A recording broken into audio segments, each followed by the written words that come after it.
पांडवों का राज्य। पांडवों का राज्य लौटाने का आग्रह और दोनों पक्षों की कृष्ण से सहायता की मांग राजा सुशर्मा तथा कौरवों को रणभूमि से भगा देने के बाद पांडवों ने स्वयं को सार्वजनिक रूप से प्रकट कर दिया। उनका असली परिचय पाकर राजा विराट को अत्यंत प्रसन्नता हुई और उन्होंने अपनी पुत्री उत्तरा का विवाह अर्जुन के पुत्र अभिमन्यु के साथ बड़े ही धूमधाम के साथ कर दिया। इस विवाह में श्री कृष्ण तथा बलराम के साथ ही साथ अनेक बड़े बड़े राजा महाराजा भी सम्मिलित हुए। अभिमन्यु के विवाह के पश्चात पांडवों ने अपना राज्य वापस लौटाने के उद्देश्य से श्री कृष्ण को अपना दूत बनाकर हस्तिनापुर भेजा। धृतराष्ट्र के राजसभा में यथोचित सत्कार और आसन पाने के बाद श्री कृष्ण बोले, हे राजन, पांडवों ने यहाँ उपस्थित सभी गुरुजनों को प्रणाम भेजते हुए कहलाया है कि हमने पूर्व किए करार के अनुसार 12 वर्ष का वनवास तथा 1 वर्ष का अज्ञातवास पूरा कर लिया है। अब आप हमें दिए वचन के अनुसार हमारा आधा राज्य लौटा दीजिए।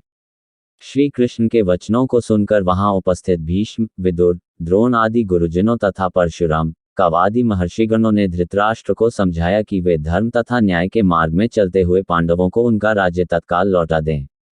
किंतु उनकी इस समझाइश को सुनकर दुर्योधन ने अत्यंत क्रोधित होकर कहा, ज्येष्ठ पुत्र होने के नाते इस राज्य पर मेरे पिता धृतराष्ट्र का अधिकार था, किंतु उनके अंधत्व का लाभ उठाकर चाचा पांडु ने राज सिंहासन पर अधिकार कर लिया।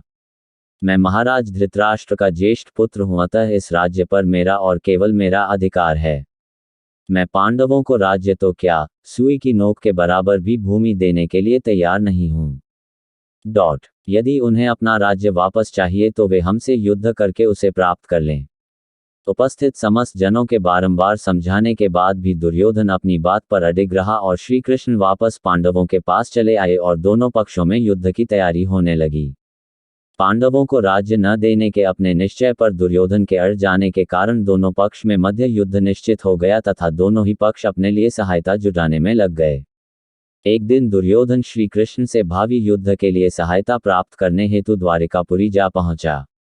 जब वह पहुंचा उस समय श्री कृष्ण निद्रा मग्न थे, अतएव वह उनके सिरहाने जा बैठा।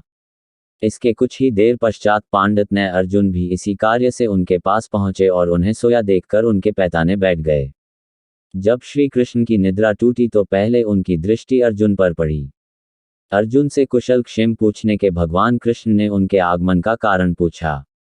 अर्जुन ने कहा, भगवान, मैं भावी युद्ध के लिए आपसे सहायता लेने आया हूं।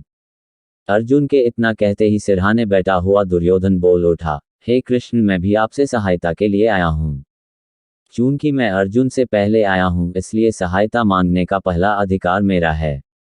दुर्योधन के वचन सुनकर भगवान कृष्ण ने घूमकर दुर्योधन को देखा और कहा, हे दुर्योधन, मेरी दृष्टि अर्जुन पर पहले पड़ी है और तुम कहते हो कि तुम पहले आए हो, अतः मुझे तुम दोनों की ही सहायता करनी पड़ेगी।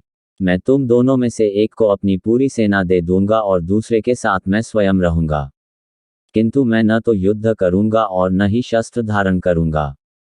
अब तुम लोग निश्चय कर लो कि किसे क्या चाहिए। अर्जुन ने श्री कृष्ण को अपने साथ रखने की इच्छा प्रकट की, जिससे दुर्योधन प्रसन्न हो गया, क्योंकि वह तो श्री कृष्ण की विशाल सेना लेने के लिए ही आया था।